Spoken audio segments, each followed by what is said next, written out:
ओम अज्ञानतिमिरन्धस्य ज्ञानाञ्जनशलाखया चक्षुरुन्मीलितं येन तस्मै श्रीगुरुवे नमः। नमो ओम विष्णुपदाय कृष्णप्रेष्ठाय भूतले श्रीमते भक्तिवेदान्तस्वामिन् इति नामिने। नमस्ते सरस्वती देवे गौरवाणी प्रचारिणे निर्विशेषा शून्यवादी पाश्चात्य देशतारिणे। जय श्री कृष्ण चैतन्य प्रभु नित्यानंद श्री अद्वैत गदाधर श्रीवासदि गौर भक्तवृंद। हरे कृष्णा कृष्ण कृष्णा हरे हरे, हरे राम राम राम हरे हरे। हरे कृष्ण। तो कल की कथा में हम एक प्रसंग उसके ऊपर चर्चा कर रहे थे। माता देवहूति बड़ी सुंदर प्रार्थना करती हुई कहती हैं कि जो भी व्यक्ति भगवान के नाम का जप कर रहा है, भगवान की कथाओं का श्रवण कर रहा है, भगवान की लीलाओं का स्मरण कर रहा है या भगवान को केवल प्रणाम मात्र करता है, ऐसा व्यक्ति तुरंत भौतिक कल्मशों से शुद्ध हो जाता है, उसके पाप कर्म नष्ट हो जाते हैं और हो सकता है कि उसने ऐसे घराने में जन्म लिया हो जो चंडाल हैं, लेकिन क्योंकि वो भगवान के नाम का जप कर रहा है, भगवान के नाम का श्रवण करता है, भगवान का स्मरण करता है, भगवान को प्रणाम करता है, ऐसा व्यक्ति तुरंत शुद्ध होकर के ब्राह्मण के स्तर पर आ जाता है और जो वेदों के अंदर में यज्ञ दिए हैं वो यज्ञ करने के योग्य हो जाता है, उसका अधिकारी हो जाता है। आजकल ये जो प्रथा है, लोग सोचते हैं कि जिसने ब्राह्मण के घर में जन्म लिया है केवल उसका अधिकार है वेदों के यज्ञ करने का। लेकिन यहाँ पर हम भागवत में देखते हैं, यहाँ पर बताया गया है कि जो व्यक्ति भगवान के नाम का जप कर रहा है, भगवान का स्मरण कर रहा है, भगवान की लीलाओं का श्रवण करता है, उनका स्मरण करता है, भगवान की उपासना में जो लगा हुआ है निरंतर, उस प्रकार का व्यक्ति जो है तुरंत अपने पाप कर्मों से मुक्त हो करके इस योग्य हो जाता है कि वो यज्ञ कर सके। अब ये क्या कहते हैं? वो कहते हैं कि नहीं, ये जो व्यक्ति चंडाल के घर में जिसने जन्म लिया है और अगर इसने भगवान के नाम का जप प्रारंभ किया है, बहुत अच्छी बात है, उसका शुद्धिकरण अभी प्रारंभ हुआ है। मृत्यु के उपरांत उसे जब अगले जन्म में ब्राह्मण के घर में जन्म मिलेगा तब जाकर के ये व्यक्ति जो है यज्ञ करने योग्य होगा। ये जो है कई लोगों का इस प्रकार से मानना है। वो सोचते हैं कि जिस व्यक्ति ने इस प्रकार के घर में जन्म लिया है, चंडाल के घर में, उसे एक जीवन तो वेट करना पड़ेगा। उसका शुद्धिकरण अभी केवल प्रारंभ हुआ है। अगले जीवन में उसे ब्राह्मण के घर में जन्म लेना पड़ेगा, तब जाकर के वो यज्ञ करने योग्य होगा। लेकिन भागवत में ऐसा नहीं कहा है। जिस शब्द का प्रयोग किया गया है, सद्यः सवनाय कल्पते, सद्यः का मतलब होता है तुरंत एलिजिबल हो जाता है, वो उसका अधिकार हो जाता है, उसकी योग्यता हो जाती है कि वो वेद के यज्ञ को कर सके। इससे हमें बड़ा महत्वपूर्ण ये प्रसंग समझना है कौन व्यक्ति यज्ञ कर सकता है, उसकी एलिजिबिलिटी क्या है, उसकी योग्यता क्या होनी चाहिए, ये हमें समझना है। वो व्यक्ति वेदों के यज्ञ कर सकता है जो व्यक्ति पूर्ण तरीके से अनेकों प्रकार के पाप कर्मों से मुक्त हो चुका है, जिस व्यक्ति का चित्त, उसका हृदय निर्मल हो गया है और जो ब्राह्मण के स्तर पर पहुंच गया है। ब्राह्मण का मतलब क्या होता है? ब्रह्मण जानाति इति ब्राह्मणा।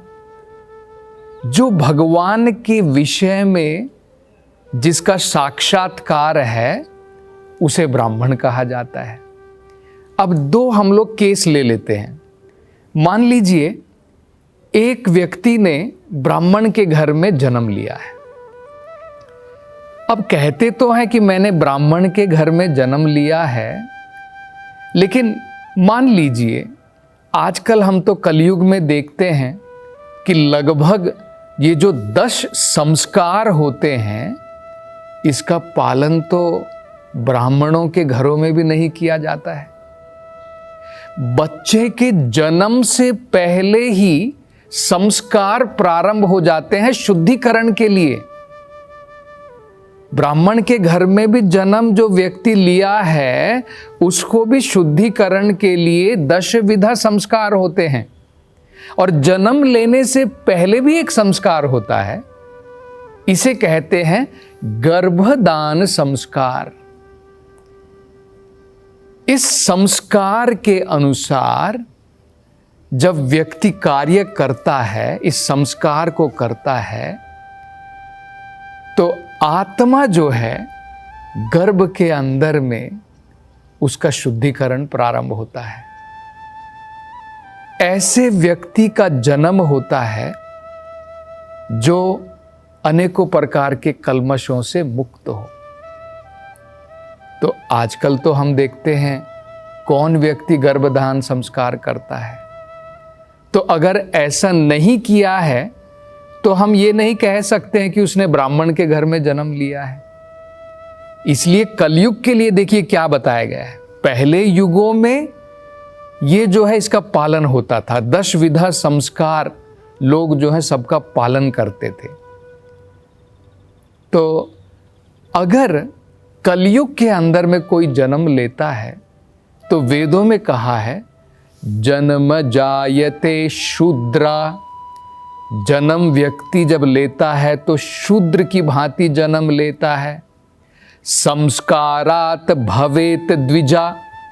संस्कारों का पालन करने के बाद द्विजा मतलब ब्राह्मण बनता है। तो एक तो गर्भधान संस्कार नहीं है, तो हम कह भी नहीं सकते कि भाई तुमने ब्राह्मण के घर में जन्म लिया है, क्योंकि तुम्हारे पिता ने गर्भधान संस्कार किया था क्या, ये तो हम नहीं जानते हैं। तो अगर नहीं किया है तो तुम कैसे कह सकते हो कि तुमने ब्राह्मण के घर में जन्म लिया है। दूसरा, जन्म लेने के पश्चात क्या तुम ये 10 विधा संस्कार का पालन कर रहे हो, जिसके द्वारा तुम्हारा शुद्धिकरण होगा, और शुद्धिकरण होने के बाद में तुम उस स्तर पर आ जाओगे जब तुम स्वयं यज्ञ कर पाओगे वेदों के। क्या ऐसा किया है? अगर ऐसा नहीं किया है तो ब्राह्मण के घर में जन्म लेने के पश्चात भी वो योग्यता नहीं है कि वो व्यक्ति यज्ञ कर सके। लेकिन अब दूसरा केस हम लेते हैं। मान लीजिए किसी ने चंडाल के घर में जन्म लिया है। अब चंडाल के घर में तो कोई गर्भदान संस्कार नहीं, कोई 10 विधा संस्कार भी नहीं है।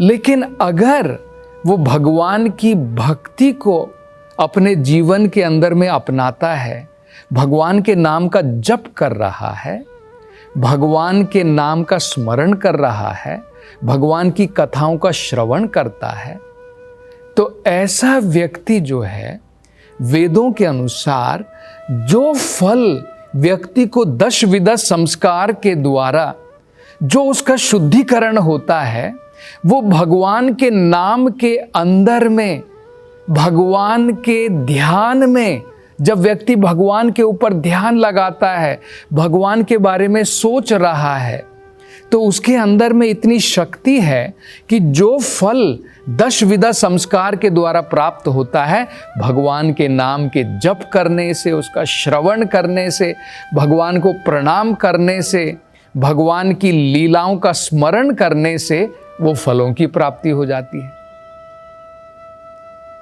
तो इसलिए बताया गया है कि अगर व्यक्ति ने चंडाल के घर में भी जन्म क्यों ना लिया हो, लेकिन अगर वो भगवान के नाम का जप कर रहा है और ये भक्ति की जो विधाएं जो बताई गई हैं उसका पालन कर रहा है, वो व्यक्ति तुरंत योग्य हो जाता है वेदों के यज्ञ करने के लिए। इसलिए यहां पर इस प्रकार से बताया। अब अगले श्लोक में माता देवहूति और एक बढ़िया प्रसंग उठाती है। बड़ा सुंदर श्लोक है ये, श्लोक भी जो है समझने लायक है। तो कहती हैं अहो बतः स्वपचो अतो गरियान यज्जिह्वागरे वर्तते नाम तुभ्यम ते पुस्तपस्ते जुहुवु सस्नुरार्य ब्रह्मानुचुर्नाम गृणन्ति ये ते।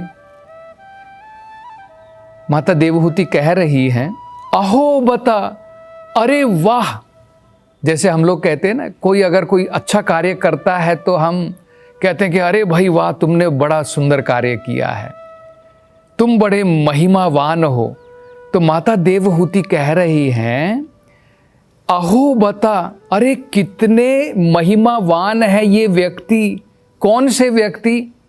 स्वपचो अतो गरियान, जिसने स्वपचा चंडाल के घर में जन्म क्यों न लिया हो, वो भी गरियान है। गरियान का मतलब गरिमा से भरा हुआ है, रेस्पेक्टेबल है, पूजनीय है वो व्यक्ति भी। क्यों?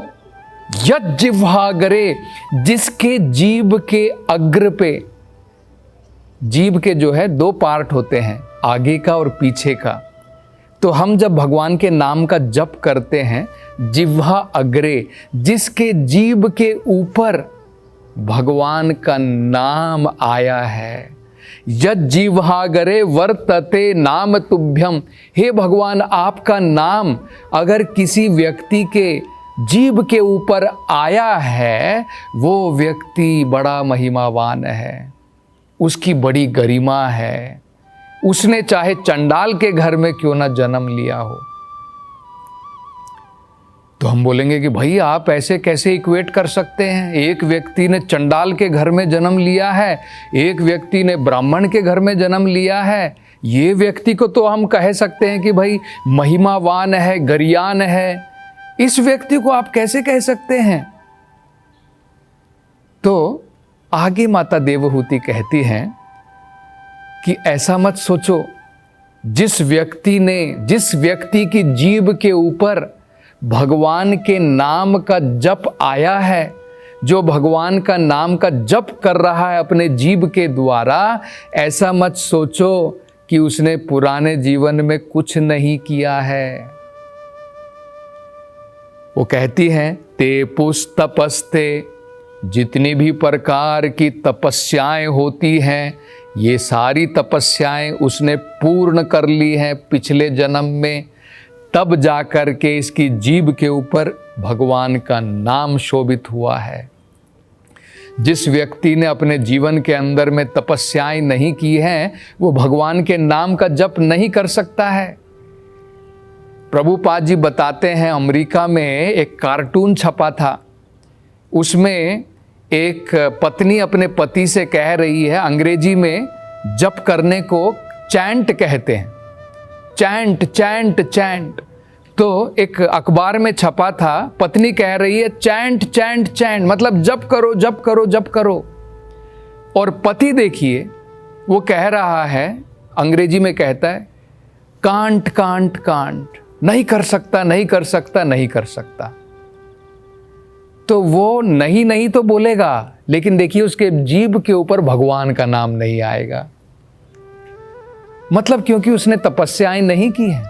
तो अगर किसी व्यक्ति के जीभ के ऊपर भगवान का नाम आ रहा है, आप तुरंत सोच लीजिए इस व्यक्ति ने अपने पिछले जन्म में अनेकों प्रकार की तपस्याएं पूर्ण की हैं, अन्यथा भगवान के नाम का जप व्यक्ति इस प्रकार से नहीं कर सकता है, अपने आप नहीं हो जाता है। और आगे कहते हैं और उन्होंने क्या क्या किया रहेगा। जुहवुहु, अनेकों प्रकार के यज्ञ उन्होंने किए होंगे अपने पुराने जन्म में। जुहवु का मतलब होता है अनेकों प्रकार के जो धार्मिक अनुष्ठान होते हैं, धार्मिक यज्ञ होते हैं, वो सब उन्होंने पूर्ण कर लिए हैं। और क्या किया है? ससनुर, ससनुर का मतलब होता है अनेकों प्रकार की पवित्र नदियों में, गंगा में, यमुना में, सरस्वती में, अनेकों प्रकार की पावन नदियों में, हरिद्वार में जाकर के, कुरुक्षेत्र में जाकर के, सब पवित्र नदियों में इन्होंने जो है स्नान कर लिया है। तभी जाकर के भगवान का नाम उनकी जीभ के ऊपर आया है, ऐसे ही नहीं आ गया है। और क्या किया है? आर्या, और इस प्रकार से धार्मिक सभी प्रकार के अनुष्ठान करने के कारण अब ये अनार्य नहीं है, ये आर्य है। अब ये ऐसा मत सोचिए कि आर्य अलग होता है, आर्य एक प्रकार की कोई जाति नहीं है। आजकल इतिहास में सिखाया जाता है कि आर्यन बाहर से आए थे, वो आर्यन नहीं है। भगवत गीता में, वेदों में आर्य की परिभाषा दी है। जो व्यक्ति आध्यात्मिकता में प्रगति करना चाहता है वही आर्य है, और जो नहीं उसे शूद्र कहते हैं।